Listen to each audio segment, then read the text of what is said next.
crappy argument because it could be the furthest thing from the truth. So if you want to see this offense and this quarterback tandem win a championship, it's going to take some more time, and y'all need to be patient. I'm telling you, though, outside of injuries, I believe you have the right quarterback to do it. Just give it some time and stop being so damn impatient. Yeah, I couldn't agree more. Like you said, it really was a different offense. With Foles, they were doing a lot more RPO and quick reads. With Wentz in the game, you can see that he's doing less play action. He's dropping back. He's longer developing plays where he takes these shots downfield because they trust him to do that. They didn't trust Foles to take those shots, even though when he did and he connected with Alshon, it was beautiful, and that's how he got his nickname. But that's really more Wentz's game, and I'm very happy about it. And, recency bias is definitely a thing, but I think Wentz also gets knocked down because of well-deserved guys like Pat Mahomes, and even in his own draft class, you have Jared Goff going to a Super Bowl and Dak Prescott performing the way he has thus far. So, I think that's part of it too. Okay, I'm going to be mean here, but I will take Carson Wentz over both of those previously stated quarterbacks, all of those guys. Again, and I understand he's injured, and I'm always taking the injury factor out of this because otherwise, As soon as Dak came up, I knew it was going to happen. I'm sorry, he's not, and it's like they don't, even Jared Goff, honest to God, athletic talent, and what I just described earlier about that little spark about being Roger-esque when everything's crap around you, I don't think Jared Goff has that. I don't think he has that, and he doesn't have a quarter of the athletic talent that Wentz has. So again, I'm not overstating it if I'd say he has more tools in his shed, and I believe can and will be, when it's all said and done, a better quarterback than all those guys you mentioned from his draft class and all that. Just as long as he can start to stay healthy. And a lot of that is just the players and everything and the scheme, everything coming together. A lot has to happen in football for everybody to be really great. I'm sorry. Well, yeah, that's the Green Bay theory. That's perfect because, the special teams, J.K. Scott has a leg on him and he's been flipping fields for us. The defense has been carrying this team. The offense is making its way there, but it's still a couple steps away. That's a perfect comparison, in my opinion, is you need a full team to get a job done. That is perfect. Hey, I know we're getting toward the end of the show here, but I kind of wanted to throw a teaser out. Have you guys ever gone over the scenario of what could have happened if the 49ers had drafted Aaron Rodgers first overall? You know what? I believe Alex Smith is a mind. totally different quarterback, quite honestly. Just the way Aaron he's Rodgers a check-down Charlie quarterback. We should save that for another episode then. Well, no, I'm just saying. Kind of play out what could have been. Yeah, we could do that. That is a good idea. But just initially, I will tell you this. I believe because Aaron had a stronger arm and was really more athletic than people gave him credit, but his mechanics were completely different coming out of college than the guy that we know and love today. Like the fact that he was able to change how he held the ball, threw the ball, all that stuff while he was sitting on the bench and there was no pressure, so he could tinker with that because he didn't have to go play. You would have had maybe not the same. I don't think Alex Smith would have still been developed to be the great quarterback Aaron developed into, but I think Alex would have been a better quarterback than he turned out to be, given the 3 years that he. San Fran he had. There was a lot of rough days in San Fran when he got there, and he didn't get to it took a little bit. His first 4 years. He had 6 different coordinators, 6 different offenses in his first. Yeah, 5 it was years. bad. So, there was a lot of different mechanics, different footwork, different this. That screws a quarterback up. But I think that the football chip, that arrogance that everybody liked, I think that's their difference, and I think that's what makes players great. Guys, I have breaking news. They all have that in common. Falcons safety Keanu Neal has torn his Achilles, and he will be out. Didn't he just come back from an ACL or a torn Achilles? Yep, he tore his Achilles on the same leg. That sucks, man. So Falcons defense takes another hit, and it doesn't bode well because you got hungry teams like Tampa playing right now, and they're looking good with their offense under Arians. All right, guys, we do got to wrap this up, though, because we got to get running, man, and there's more games to be played, so we will let people get going. Final thoughts, both of you. Go ahead. You know what? We'll let Dylan finish this out. Dave, you go first today. Final thoughts. Man, the 1 o'clock games have been studly so far. We've had a couple good close ones. Dylan's team being on the wrong end, and I feel for him. I want to be his Papa Bear and cuddle him and make sure he's happy, but that can't happen right now. But I am happy the Packers came out on top. Defense has shown it's the real deal. Only giving up 11.5 points average per game in the first 3 games with 3 familiar coaches that have played Rodgers and the team as a whole. But I do have to give a shout-out to Julie's Colts. I took them in the predictions before on the pregame show. Julie, I'll ride with your Colts on you. So you got another backer on that. And you know what? It's been an overall good day of football. Injuries didn't really hit in the 1 o'clock games, but it looked like they're hitting now in the 4 o'clock games. So just keep your phones kind of attached to your folks and see if any more news pops up.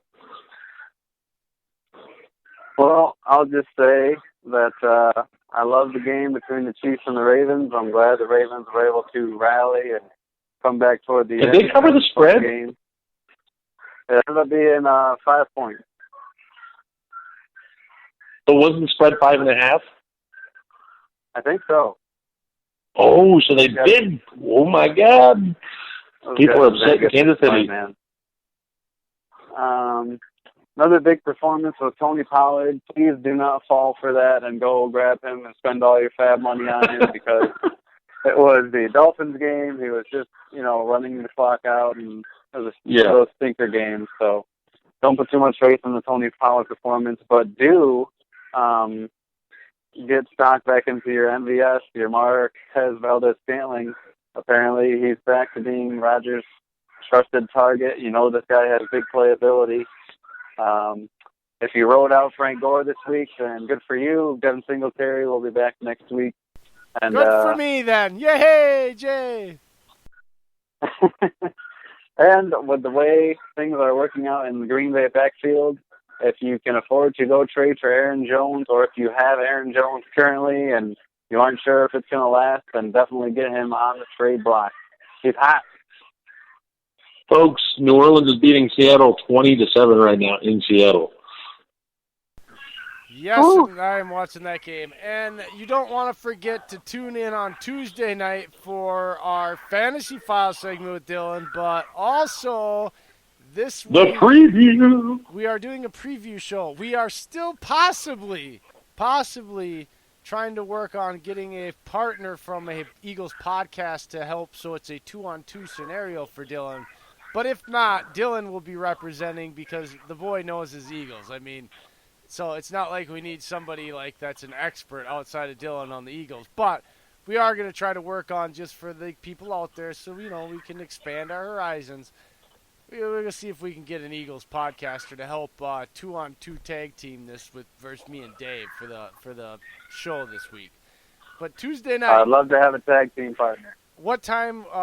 We're not sure what time we're rolling, so stay tuned. We will post that on the Twitter feed. Somewhere between 8 p.m. to 10 p.m. Goal, yes, at First and Goal Pod on Twitter. Thank you, everybody. It was a great game. Go Pack, go!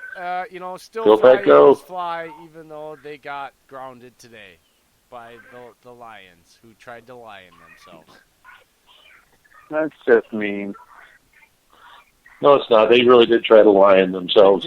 They had a blocked field goal to try and extend the lead. They did try to do it. Yes, they gave y'all every chance. Pull the plug, goddammit. All right. Dylan's had enough of that. So, if you would like to continue your NFL banter, you haven't got enough listening to us for the last hour and a half, you want to go to NFL Addictions on Facebook.com for all of your NFL banter and talk. It is not a trash talk site, folks, so keep it clean and keep it cordial. That is NFL Addictions on Facebook.com. And if you still got an itch to scratch and you want to try to win something for that man cave, or you just, you're trying to get that first piece of signed autographed memorabilia, you want to hit up Raz Addictions on Facebook.com to play their version of the raffle. You can go on there, sign up, play raffles, and win all kinds of cool stuff. In fact, they even have cash raffles. You can pay $10 to ensure a chance to win $100. That's a chance to win 10 times your money, folks. And not to mention, the prize packages they have are unbelievable. They range from everything from signed, autographed, authenticated memorabilia to tailgating kits to helmets, footballs. They have team grill kits. Tell them what you've won, Dave. Man, I've won tailgating kits. I've won helmets. I've won Lombardi era memorabilia, all certified, signed. I mean, you have everything from non-football stuff, like, say, if you wanted to go ahead and win a gift certificate to, like, a new set of tires or something. They have it on there. They have gift cards for, like, Visa, $100 gift cards you can put in for $10, and the next thing you know, you just have yourself a $100 gift card to go spend on something. That is Raz Addictions on Facebook.com. Go there and play their version of the raffle to play and win. We appreciate you guys. A few shout-outs. Go ahead, Dave, with those shout-outs. First of all, I'm going to start out with, because I had him last today, and I'm going to start him first from the pregame show. Parker Mose diehardpackerfan.com. Very talented young writer. He knows his stuff. Check him out. He's got Ed Diehard Packard Fan on Twitter and his Twitter. Go ahead and follow him. A lot of great content.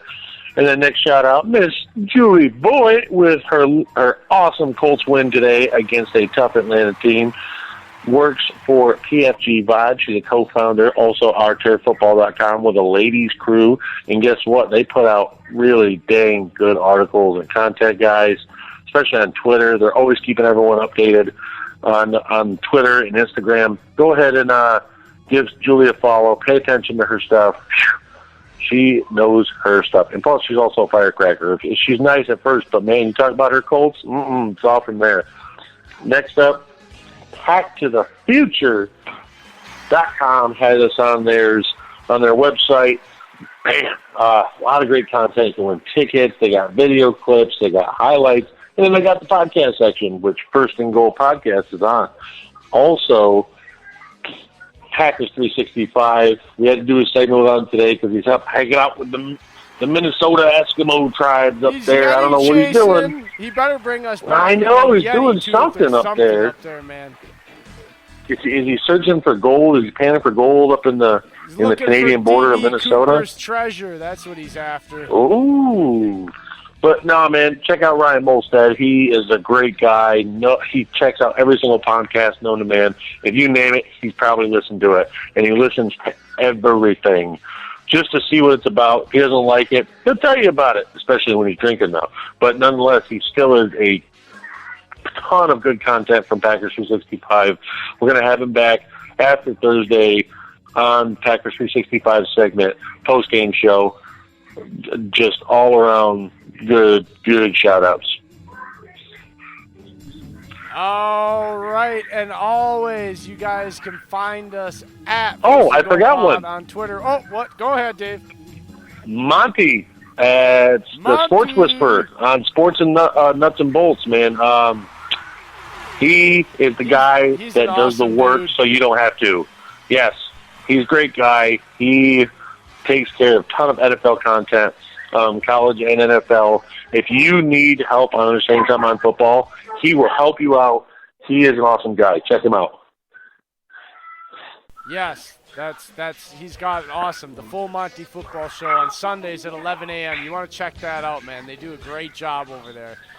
We appreciate everybody listening. You can hit us up. Guys, please go to iTunes, Spotify, or iHeartRadio, or go to our official page. It's Spreaker.com/First and Goal. Follow and like the show on all those platforms. Help us out. Help us grow. Give us some notoriety. Tweet us out. give us a follow. Listen to everything.